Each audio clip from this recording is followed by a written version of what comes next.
Okay, it's time to begin this morning. I am happy that you are here.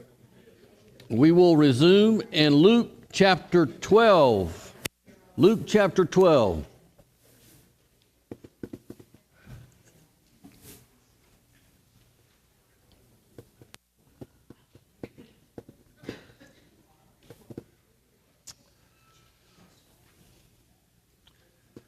Our brother David is involved with the lectureship. This year they have a morning service, and this evening the lectureship officially begins at Faulkner. So it'll run through Wednesday each night, and there's lectures and various topics all during the day, Monday, Tuesday, and Wednesday, and then Thursday is the big debate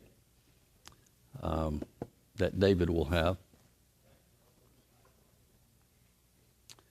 I get to fill his spot that he did last year as the moderator, so I've been kind of practicing, stop, you can't do that, things like that. I can, So, okay, Luke chapter 12. We looked at last time the parable, the story that Jesus told about the rich farmer, the rich fool that he's called. He's not a fool because he is uneducated or ignorant or, something is wrong with him mentally. He's a fool because of his choices. That's what makes a person foolish, is not being serious or taking the right choice when it is available to you, not having God in your life. That's the mark of being foolish.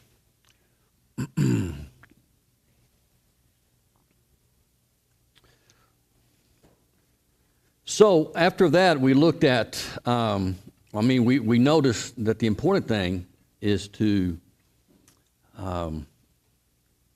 understand our relationship to material things. Material things are nice and good, and of course, we all benefit and enjoy those things, but they cannot ever emerge or arise to be a barrier or be so consumed with that which is of the material world that it hinders or blocks us or colors, our attitude or filters out what's really important. Of course, that's being in our service to God. Now, moving from there, it seems somewhat of a logical transition based upon his emphasis about the material world, that he would address anxieties that people, feel and experience in the world with the material, because we are people of this world in the sense that we live here and we know that we have responsibilities of doing things and we have to survive as human beings. But in verse 22, he said to his disciples. Now, as I indicated earlier, in this long section, Jesus is talking to different groups. He turns to his disciples, then it says he talks to the crowd, and then someone else, speaks up out of the crowd, and he responds to that question or request that the individual had. So it's interesting to me to see the audience that he's talking to. It's not, you can say that he's talking to everybody in general, yes, but he's making some particular statements about a specific group. Now, we're used to a lot of this information because we're probably more familiar with Matthew's account of various things. Luke has a lot of what Matthew has, but he puts it in a different context, has a different purpose on what he draws upon. So sometimes he doesn't tell us everything that Matthew records Jesus said concerning a thing. He might just have a snippet and goes on to something that's weightier to him for the purpose in which he's writing. And that's okay. That doesn't mean that there's contradictions or that there's errors in the text. It just means that the writers of the gospel have their own purposes and reasons. So they have the life of Jesus to make selections out of, just as one would write a biography. And for the purpose of what Luke might have in mind, as we have seen in reaching or addressing those who are marginalized, those who have not been viewed upon as being very important and significant, he emphasizes things in the teachings of Jesus and certain stories that bring out the need for the Pharisees and the religious leaders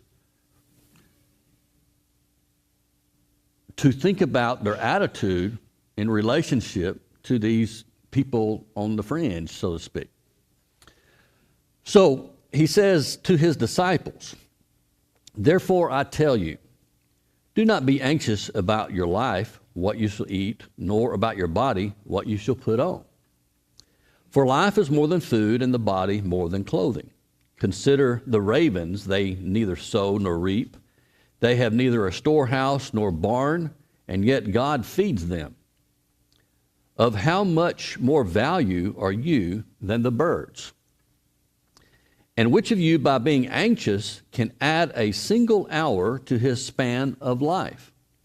If then you are not able to do as small a thing as that, why are you anxious about the rest?" I find this a little humorous. A small a thing as that. He's calling adding an hour to your lifespan a small thing. Do you see the irony in that?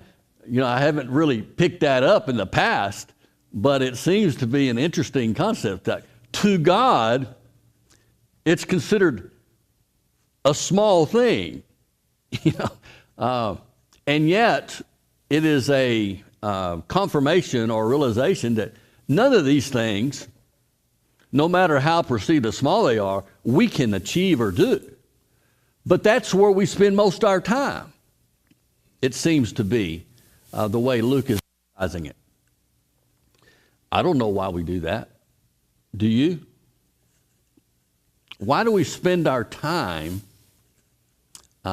with the anxiety that he's talking about when we have object lessons all around us where God has taken care of the smallest creatures? Y'all see the irony in that? As human beings, it's hard for us not to let these things creep into our mind. We get snakes in our head, is what I call it. And it's just really hard when especially when you're under difficult circumstances. You start second guessing decisions you made and choices that you made. And so those are the things that kind of creep in, and that's when you need to, pray and just realize, hey, God's in control of this. I'm not, and I need to let go of these things. But being a human being, you can't help it. These things just creep into your mind. And what a shoulda, coulda, things I could have done different. Yeah, Jesus actually gets frustrated with his disciples on many occasions because they revert back to the anxiety and worry and, the things that are consistent with human beings all through the ages. Yes, go ahead. Well, you begin to wonder, though, just how much God's involved in our daily lives. He says the bird doesn't fall, the sparrow doesn't fall to the ground except by the will of God. But yet all this tragedy goes on in life. And David Hester, which is not here to defend himself, says, like Hitler, did God allow Hitler to do the things he did, and could he not have stopped him? And things like that.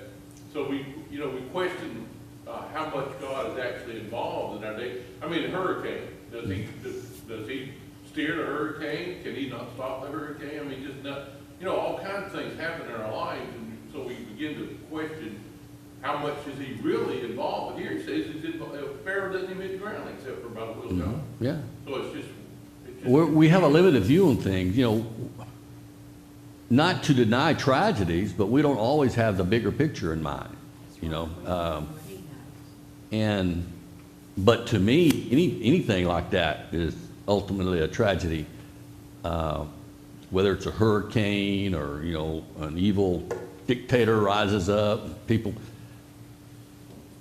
But then again, I think he's viewing it on an individual basis here as he's talking to his disciples, that our main concern and allegiance is to God, and God is very much aware of the needs of his people. What were we going to say? I was going to say, the other part that I think that we sometimes miss is that he mentions the ravens, and then he's talking to his disciples.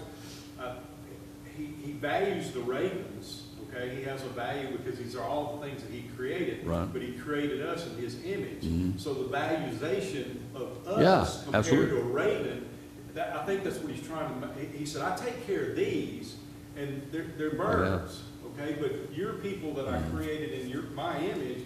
Why wouldn't I take care of you, or if not better than the raven? Right. If God is like this with the smallest things, then the logic is, It's the value. well, of course. He's valuing, Yeah. to make you understand there's a different value set.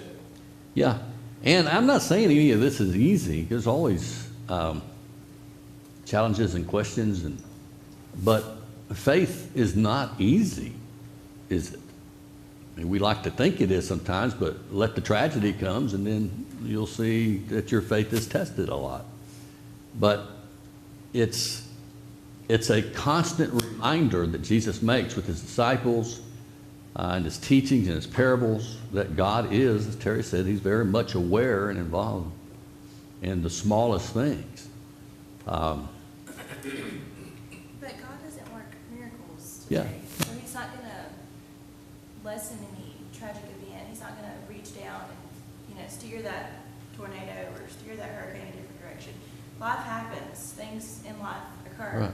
So it's the way that we handle It's our faith in response to that, Right. to be stronger in understanding. It's the same thing that the writer of Hebrews would say to the people who were being persecuted.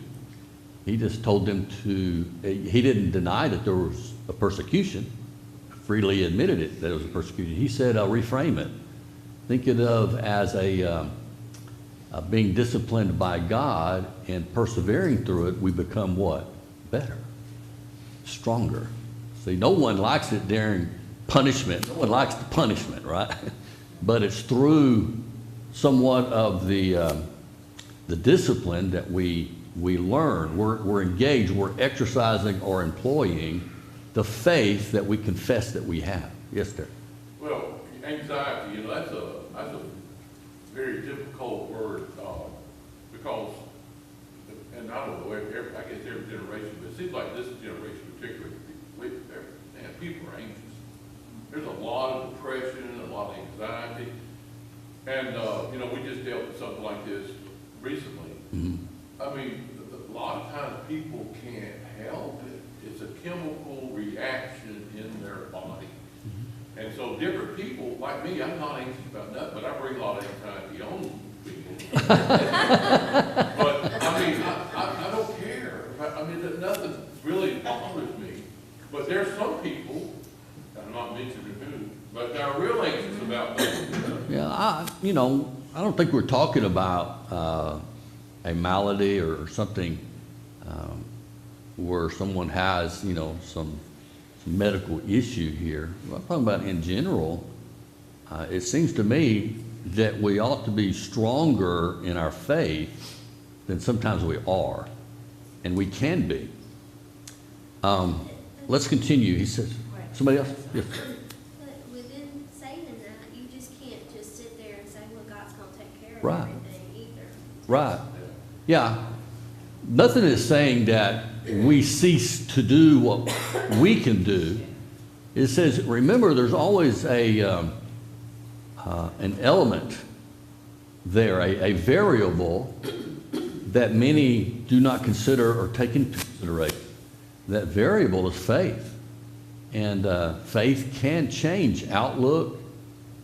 Faith can give strength to persevere. Faith can give us hope during, things and crises that come our way. So I don't think he's saying, hey, you just need to sit around and not take care of responsibility. That would violate other things in Scripture, right? The man will not work, neither let him what? but we look for work with the faith that God, you know, is a part of our life. Here's something else. He says, but if God so clothed the grass, which is alive in the field today, and tomorrow is thrown into the fire, how much more will he clothe you? I love Jesus' way of teaching. This is a Jewish way of teaching. It's called from the lesser to the greater, as Mark showed up, and it's pervasive in the New Testament, where the argument, if this is true here on a lesser level, then it stands to reason, you know, that it is true there on the greater level. He says, how much more will he clothe you? And he says, oh, you little faith. That's the issue. It's oh, you little faith. Now, he did indicate earlier that if we have the faith of a mustard seed, you know, it can really change things up. And so the oh, you little faith almost seems to indicate the hesitancy to actually believe. But this is a favorite line that evidently Jesus used a lot because it's found in a lot of his parables. When he talks to disciples, when he talks to others, oh, you little faith. And he's just trying to generate a grain of mustard seed faith, you know, which has the potential of changing outcomes and attitudes. And do not seek what you are to eat and what you are to drink, nor be worried. So he's used worry, anxiety. He says, for all of the nations of the world seek after these things, and your Father knows that you need them. Instead, seek his kingdom, and these things will be added to you. Now, what is not stated in this passage?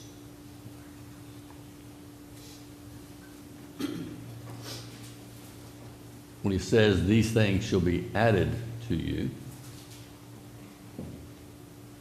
What, Winnie? Did you say something?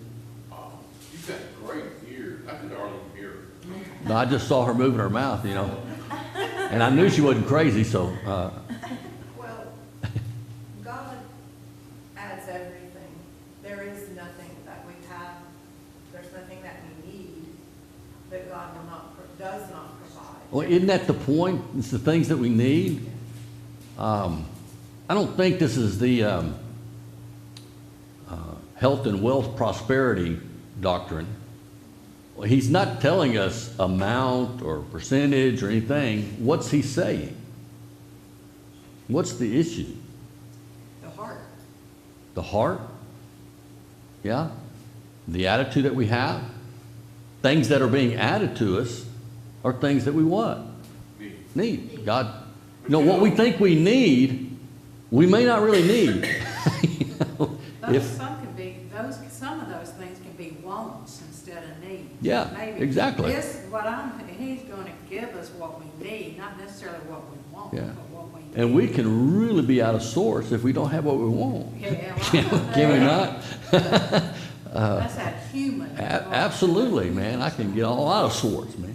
Well, the faith is to ask for it. Yeah. And the expectation of it to be received, but there's the side of it is the trust that no matter what the answer is, you have to believe that God has a plan, or you know God has a plan, and it eventually is going to be what it's supposed to be in God's eyes. But you have to have the faith to ask for it, whatever it is, Yeah. but then trust whatever the answer is, it's what's best for you.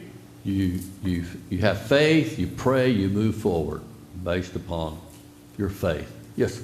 Yeah, I've heard it said, and I think it's in the scriptures, that, you know, have you ever seen my people go hungry, you know? Yeah. Well, Paul says, I've been hungry. And I mean, if people say, well, Christians can't die of hunger. I don't believe that. I believe Christians can die of hunger just like anybody else can die of hunger.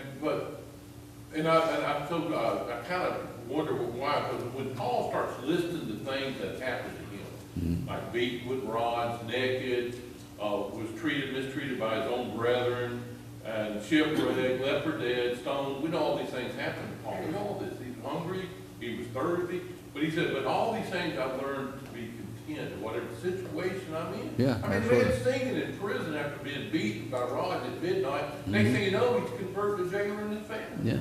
I mean, And God sees him through these things. Yeah. You know, in fact, you know, in reference to that, I think it's the 2 Timothy, I think that Psalm 39, it says, I'm not real sure. You remember that song? It says, I've been young, now I'm old, yet. Psalm 37:25. 37, yeah. Psalm 37:25. I've been young, now I'm old, and I've never seen the righteous forsaken or his begging bread. yeah, but we know that that's not true. We know that people that are Christians die from hunger. I mean, it's just a fact of life.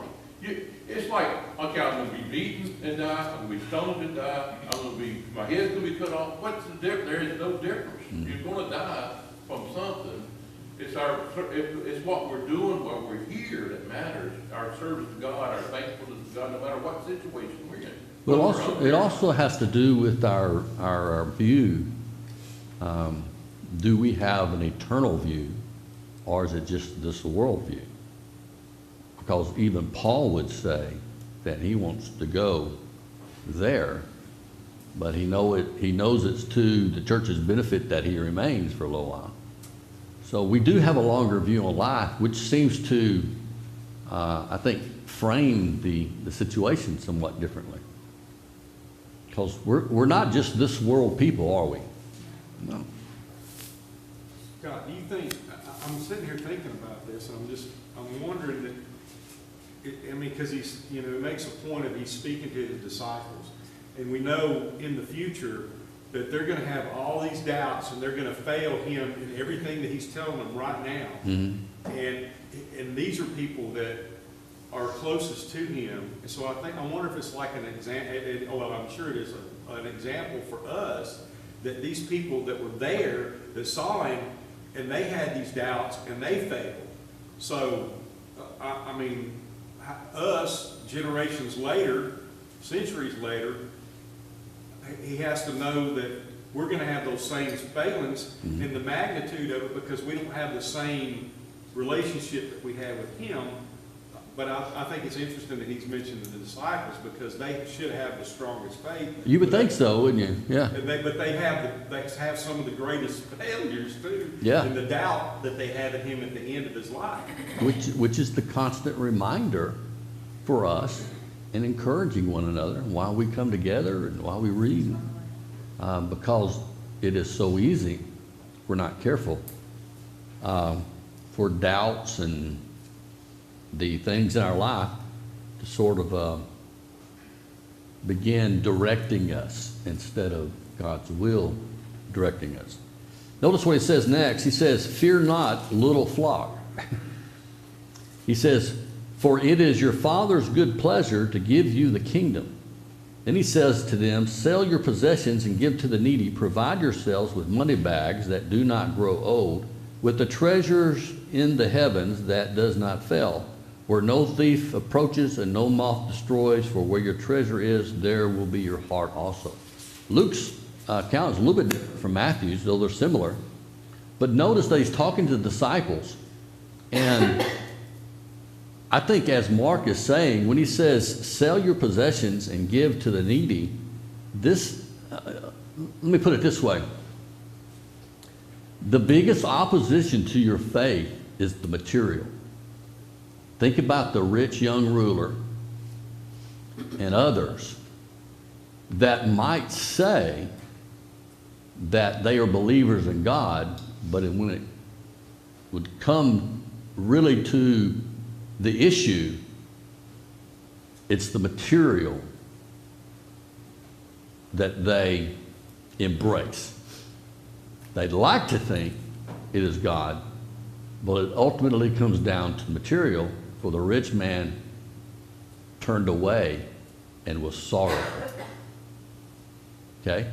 So when Jesus makes these statements, it is a penetrating thought into our own demeanor and attitude toward this life, the stuff of life.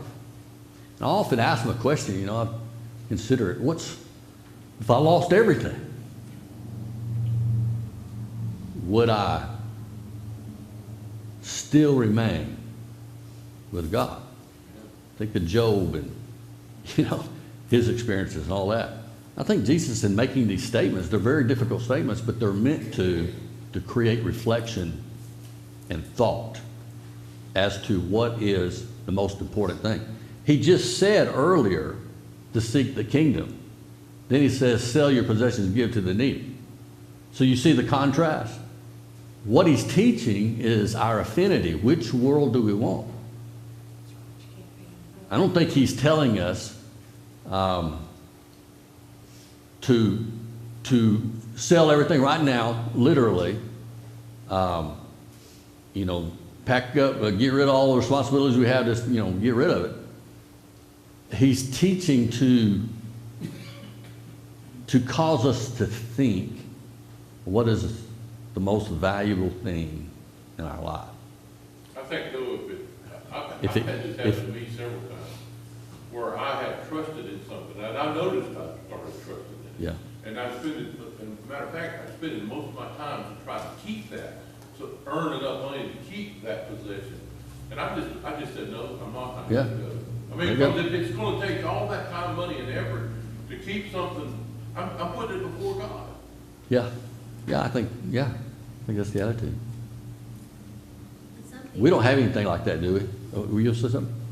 Some people take this scripture literally, that we're supposed to sell everything. Mm-hmm. And that's what we're supposed to live like the disciples lived back then.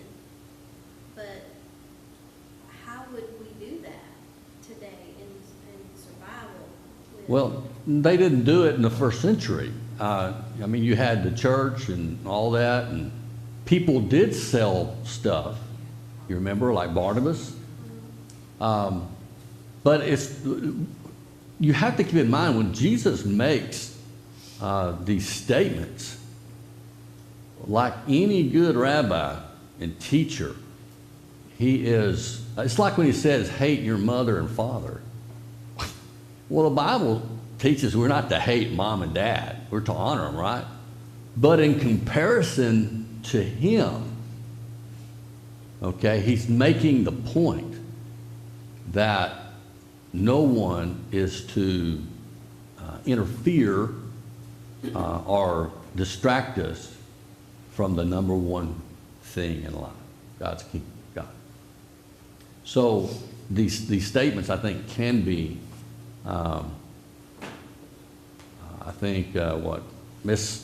misunderstood in the point that he's making, because you know it's the difference between how do you accumulate treasure in heaven as opposed to treasure in earth. Isn't it what Terry talked about? What your mindset is on? How do you build treasure in heaven? You think about godly things, you study God's word, you share it with other people, you live a Christian life. I mean, you're dedicated to the Lord. You live the Christian life, and in doing that, you're investing, if you please, into your future. It's what you Spiritual. covet. What? It's what you covet. Yeah. Yeah. Yeah. It's what you covet. Yeah, you go. I mean, it's bottom line. Yeah. What You either covet this world or you covet. You know, it's interesting that I think the word covet or desire, the only positive way in which it is used is to covet that which is above, to desire the heavenly. Otherwise, it's inordinate affection concerning everything else. And I think God, I think that if we all live long enough, we get the opportunity for God to teach us. Yeah. Because we have things happen to us that we don't plan, like these poor people with all this hurricane and stuff, you know, they've lost everything they have. But as long as you don't despair and trust in the Lord, I mean, you have to believe that you're going to be okay eventually. Mhm. You know, I mean, they're going through difficult circumstances, but they've lost everything, every worldly possession they had is gone. So, Doesn't make you less human, does it? No. to lose everything, or less important. Yes. I always go back to Matthew 25, to when the kingdom comes, the 10 virgins, 5 were foolish and 5 had prepared. Yes. And so it's that preparation that's the key to how you prepare. You can prepare for this life and prepare for heaven. Yeah, exactly. But it's that preparation that's most important. And I think that's what Paul and others are saying. Mark is also saying, look at verse 34, for where your treasure is, your affection, the important, there will your heart be also. So, we understand that. This isn't really difficult to comprehend, but the application of it is difficult. But that's, like I say, I don't think faith is easy. It is easy. Well, maybe I should take it back. When we make a decision, things are easier, right? Like when I became a Christian, it was just already a decision that I'm going to be with the Lord's people on the first day of the week. It's decisions made. No matter company came in or whatever, we're going to be with God's people. That's my family. So it wasn't as if, do we go, do we not, and weigh it with reasoning. When a decision is made to become a Christian, or a decision is made to do this, then it really becomes easier because you've eliminated one of the options. Saying no to one thing and saying yes to another. So it's like when Joshua was, warning the people that they're straddling two ideas. He says, choose you what? Remember that? Choose you this day whom you're going to serve. If it's going to be the gods of the Amorites, then choose it. If it's going to be the God of heaven, choose God. One of the reasons they were so miserable was they were going back and forth, see? And that's, you'll never see a Christian or a person that's back and forth really enjoying the Lord. Because it's like God's an inconvenience. So make the decision, and then things begin to work themselves out as we. But yet, if you choose God, your outlook on life is totally different. Yeah. These things Absolutely. that we talked about earlier that cause anxiety don't cause anxiety. Yeah. Because you're not focused on the world, and that's anxiety is from the world. Yeah. It's not from God. God doesn't bring anxiety. The devil brings anxiety. Yeah. Okay. Anything else on that particular section? He seems to still be talking to his disciples. He says, stay dressed for action and keep your lamps burning, and be like men who are waiting for their master to come home from the wedding feast, so that they may open the door to him, and at once when he comes and knocks, blessed are those servants whom the master finds awake when he comes. Truly I say to you, he will dress himself for service and have them recline at the table, and he will come and serve them. This is interesting because it's so opposite from the unworthy servant statement that's made a little later. So what's interesting? What do you find interesting about this? What's the point that Jesus is making to his disciples?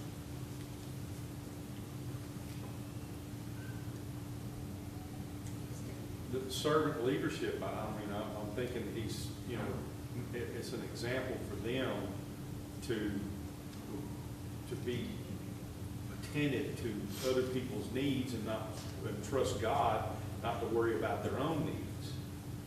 But when he says be dressed for action, be ready. What's the significance of that?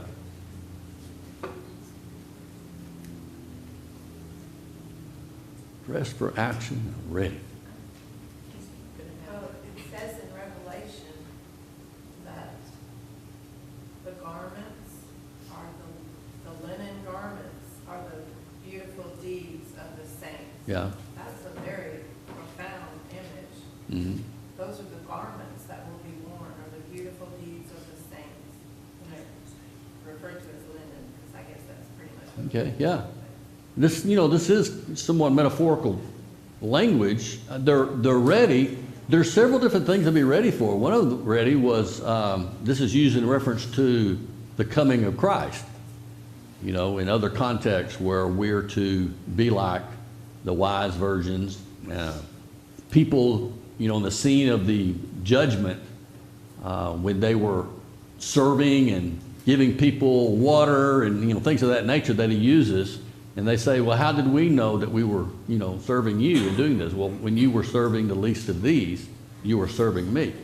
This idea of ready for action is actually also opposite of what the Hebrew writer would say in Hebrews 6, I think it's about in verse 11, about those who were sluggish of mind. You know, and so the epistle of Hebrews stops and says, by this time you ought to be teachers. You have need again to be taught again the fundamental principles. And the thing is that they had grown sluggish of mind. It's an interesting picture. You know, it's like you know, you've been in certain classes and stuff where it's just like, you know, the time, and you're like a snail. You know, you're hearing that way. It's not that the speaker is that way. That's how you've conditioned your hearing. It's kind of, oh, you know, and nothing is, okay, well, that's the image. It's just uninterested in a sense that, and so he's, you know, he gets to this Melchizedek figure and he stops and he rebukes them because of their sluggishness. And there's things that make one sluggish of hearing. And the main background of that epistle is the persecution and the things that were going on had diverted their mind from things that could really help what the writer was telling them to focusing on the crises all around. I think there's parallel with this that Jesus is teaching. To be dressed for action, keeping our lamps burning, to be ready. In other places, it would be called be sober of mind. To me, that's the strongest argument against alcohol and all that, is the sobriety of the Christian's mind. Everything else to me is kind of, you know, the arguments aren't as good. But this, in reference to the sobriety of mind, is that the Christian is alert and ready for seeing opportunities, people, needs, and ultimately what? Seeing and being ready for God. Knowing and believing that He is going to come. Any other comments? He says, if he comes in the second or third watch, he finds them awake. Blessed are servants. He finds them awake. Okay? And he's not talking about literal, you know, being awake or asleep. It's the idea of the expectation and the mind of faith is work. The mind of faith works. I mean, it's active.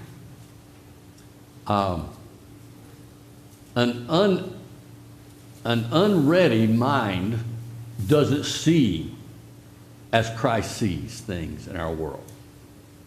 You know, we wouldn't notice someone who is obviously saying they like to talk, but are not saying that they want to talk. You know what I'm saying? We won't pick up on the cues of people who, you know, need help, need assistance, or even for us to show our care and concern for them. 'Cause, we might notice that their demeanor today is not its usual demeanor. See, we're ready of mind, but if we're on that scale, then on the bigger side of things, we're always prepared and ready for whenever Jesus comes again.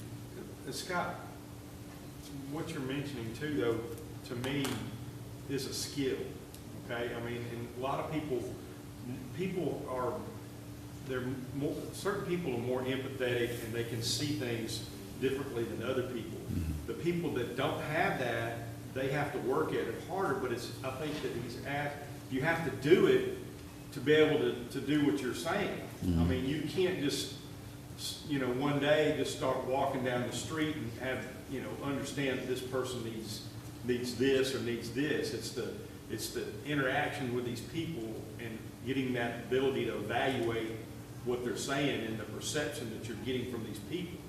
I just think it's something that you actively have to do and have to work on depending on who you are. Yeah. I think one of the greatest areas of work on stuff like this is in marriage.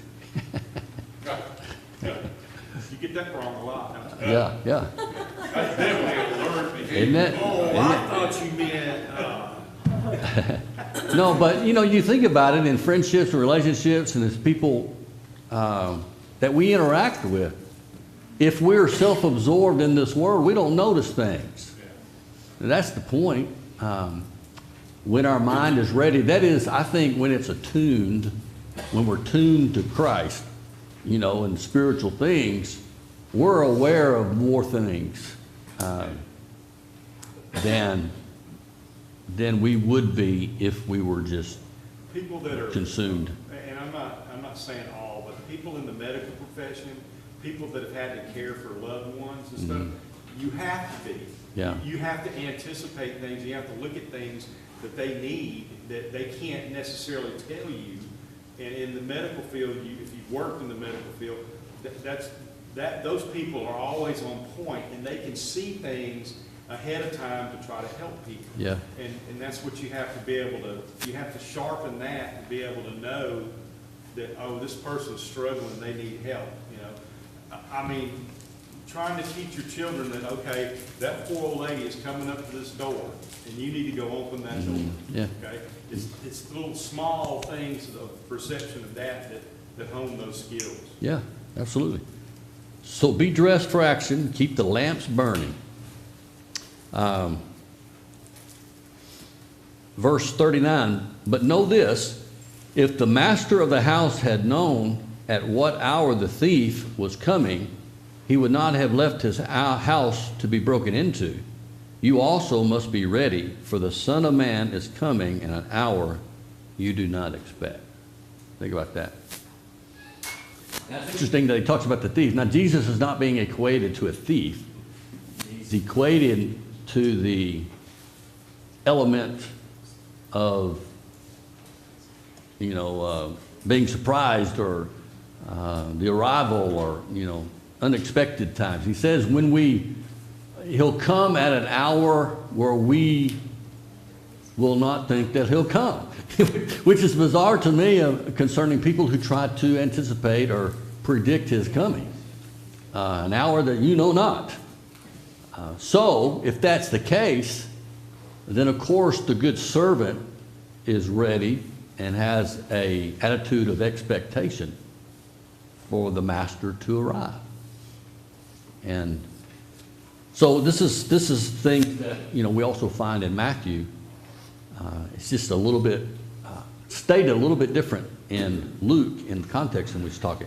Now we won't have time for this, but verse 41, Peter has a question because he's talking to his disciples. So isn't it interesting that Peter said, "Lord, are you telling this parable for all of us?" And the interesting thing is that Jesus doesn't say yes. He gives them another parable. So I find that kind of interesting. We'll stop here because that'll begin a whole new can of worms. Marks of a good teacher. Answer a question with a question.